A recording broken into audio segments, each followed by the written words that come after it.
Hello, isang mapagpalang umaga po sa inyong lahat. Kumusta po kayo? At ang pag-aaralan po natin ngayon para sa ating morning devotion ay pinamagatan pong Starting Now. At ang verse po natin ay mula po sa 1 Peter chapter 4, verse 8. Ang sabi po, above all, love each other deeply because love covers a multitude of sins. Amen. So sabi po ng ating author dito sa Our Daily Bread, when my oldest sister's biopsy revealed cancer in late 2017, I remarked to my friends, I need to spend as much time with Caroline as possible, starting now. But some told me my feelings were an overreaction to the news. But she died within 10 months, and even though I had spent hours with her, when we love someone, there's never enough time for our hearts to love enough. The Apostle Peter called Jesus' followers into the early church to truly love each other. Yun nga po yung nabasa natin sa 1 Peter 4:8. They were suffering under persecution and needed the love of their brothers and sisters in their Christian community more than ever. Because God had poured His own love into their hearts, they would want to love others in return. Their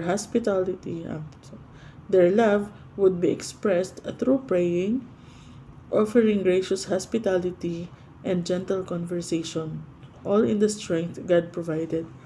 Mabasa po natin same chapter, 1 Peter chapter 4, verses 9 to 11. Sabi po ni Apostle Peter, offer hospitality to one another without grumbling. Each of you should use whatever gift you have received to serve others, as faithful stewards of God's grace in its various forms. If anyone speaks, they should do so as one who speaks the every word of God. If anyone serves, they should do so with the strength God provides, so that in all things God may be praised through Jesus Christ. To Him be the glory, the power, forever and ever. Amen. So,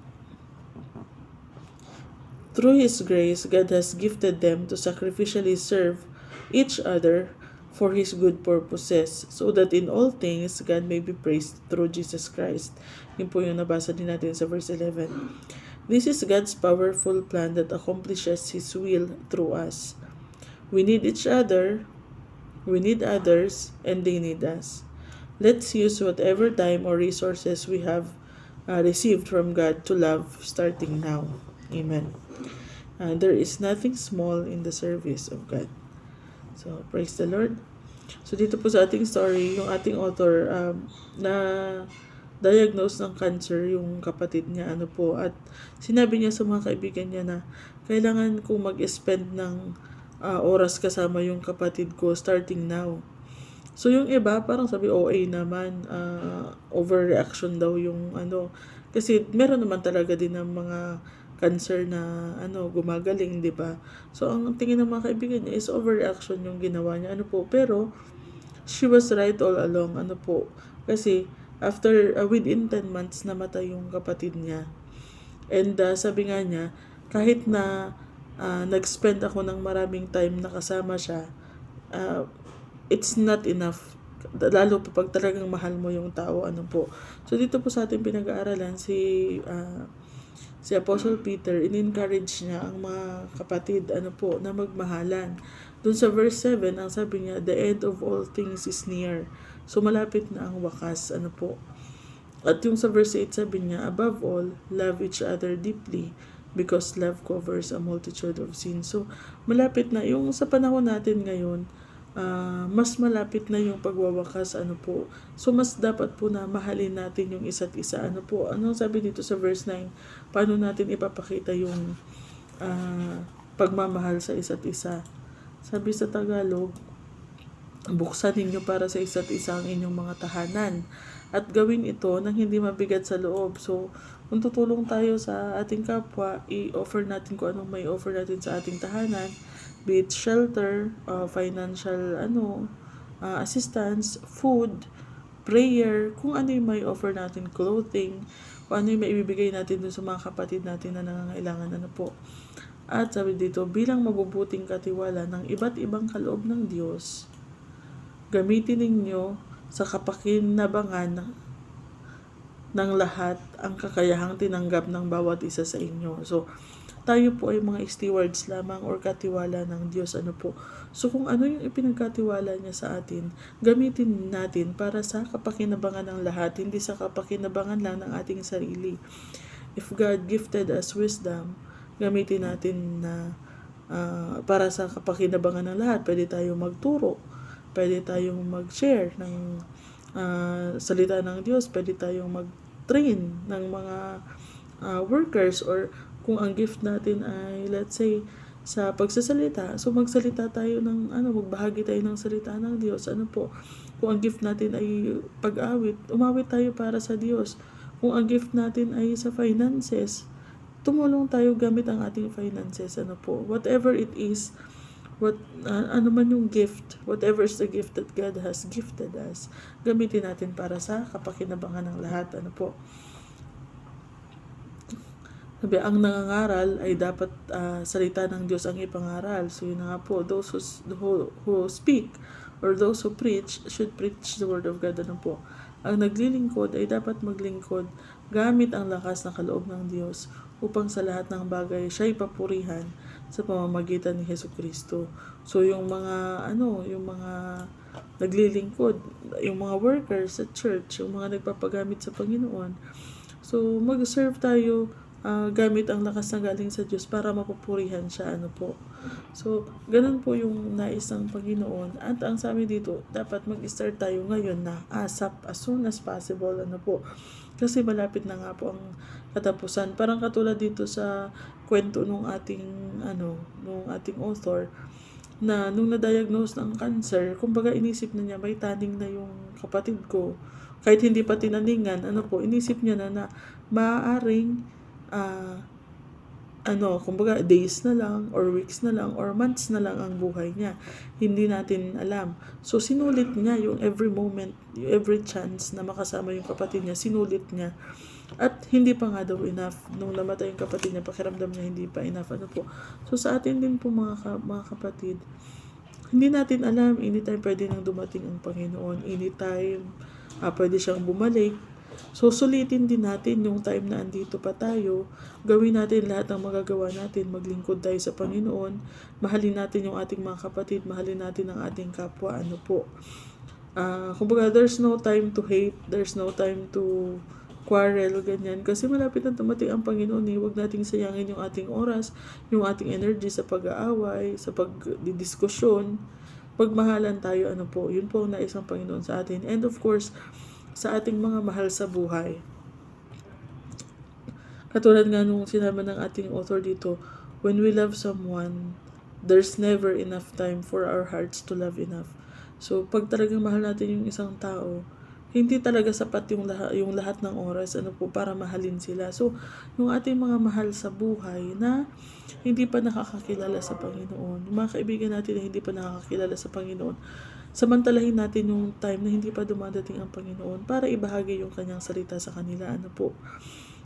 Para makasama din natin sila for eternity sa piling ng Diyos. Kasi yung pag talagang mahal mo ang tao, hindi enough yung time dito sa lupa at hindi rin natin alam kung gaano katagal pa natin sila makakasama. Hindi natin alam kung bukas kukunin na ba sila ng Panginoon o baka bukas dumating na ang Panginoon at mawala na tayo ng chance. So, habang may chance pa tayo, habang may pagkakataon pa tayo magbahagi ng salita ng Diyos, ng mabuting balita ng Diyos, ibahagi na natin sa lahat ng mahal natin sa buhay. Para hindi lang natin sila dito mamahalin, pati sa langit ay may chance pa rin tayo na mahalin sila. Kasi magkakasama tayo for all eternity. So, hindi na natin sasabihin na it's not enough kasi pang habang buhay na yun. Walang katapusan. Hindi pala habang buhay kasi ang buhay natatapos. Tama ba? Buhay dito sa mundo ay natatapos. Pero yung eternal life, hindi natatapos. So yung buhay natin doon, pag sinabing habang buhay sa langit, so hindi na yun natatapos for all eternity na yun. So yun po. Nauna na pong ipinakita ng Diyos ang pagmamahal niya sa atin. Sinakripisyo niya nga ang kanyang nag-iisang anak, ang kanyang bugtong na anak, ang Panginoong Hesukristo. At ang Panginoong Hesukristo, sinakripisyo niya ang kanyang sarili willingly. Para sa atin. Dahil ganun tayo kamahal ng Diyos. So, kumbaga, it's our turn na ipakita naman yung pagmamahal na naranasan natin sa Diyos, yung pagmamahal na natanggap natin sa Diyos. It's our turn to share it to others. At ang bukod dun sa pagtulong natin, sa pag-assist natin sa kanila, financially, physically, kung ano maitutulong natin, bukod pa doon, ang malaking maitutulong natin sa kanila is to share the word of God para hindi sila mapahamak at hindi mapunta sa impyerno. So, sa mga mananampalataya, dahil tayo ay ligtas na, magmahalan tayo, magmalasakitan, magtulungan for the glory of God, at magpalakasan tayo, magpatuloy tayo sa paglilingkod sa Panginoon. At doon sa mga mahal natin sa buhay na hindi pa nakakakilala, let's show our love. Aside doon sa nabanggit ko, by sharing po, dapat i-share natin sa kanila ang salita ng Diyos upang maligtas din po sila na katulad natin. So, starting now, huwag na po tayo magpaliban, huwag na nating sabihin na, ay, saka na lang. Kasi, hindi natin alam, the end is near nga, sabi dito sa sa 1 Peter 4:7, the end of all things is near. Malapit na. So, sinulat itong book na to 2,000 years ago. So, mas malapit tayo ngayon dun sa end na sinasabi dito, mas malapit na tayo dun sa pagbabalik ng Panginoong Jesus. Kaya, let's make the most of the time that we have, Amen. Sige po, tayo po ay manalangin. Hallelujah. Salamat, Panginoon, sa prompting, Panginoon. Salamat sa inyong salita. Tunay nga, Panginoon, marami po kami mga oras na sinasayang sa iba't ibang mga bagay, Panginoon. Sinasayang namin sa mga argumento, sa pagtatalo-talo, sa pagkakabahabahagi, at galit sa isa't isa, Panginoon. Thank you for reminding us, O Lord, na sulitin namin yung time na nalalabi, Panginoon, para magmahalan, magtulungan, magpatawaran, Panginoon, magpalakasan, at magbahagi ng salita ng Diyos, Panginoon, lalo na po sa aming mga mahal sa buhay, upang sila man po ay makasama po namin sa inyong kaharian, Panginoon. Salamat, Lord, sa pagmamahal na ibinigay niyo sa amin. Salamat sa sacrifice na ginawa niyo para sa amin. At help us, Lord, na matutunan din namin mahalin ang aming kapwa, Panginoon, in the same way. Matutunan din namin mag-sacrifice, Panginoon, in the same way. At magamit po namin lahat ng gift na ibinigay niyo sa amin para sa ikabubuti ng lahat and para mapapurihan kayo, Panginoon. Help us, Panginoon, to start now at mag-act now, Panginoon. Kaya, Panginoon, tinataas namin sa inyo ang araw na ito. Pupalain niyo po ang bawat isa. Nawa ay may apply po namin ito na aming napag-aralan, Panginoon, simula sa araw na ito, Panginoon. Salamat po. Purihin ka, dakilain ka, sambahin ka in Jesus' name. Amen. Amen. So yun, maraming salamat po mga kapatid sa panonood at pakikinig. Ingat po tayo sa maghapon at God bless you all.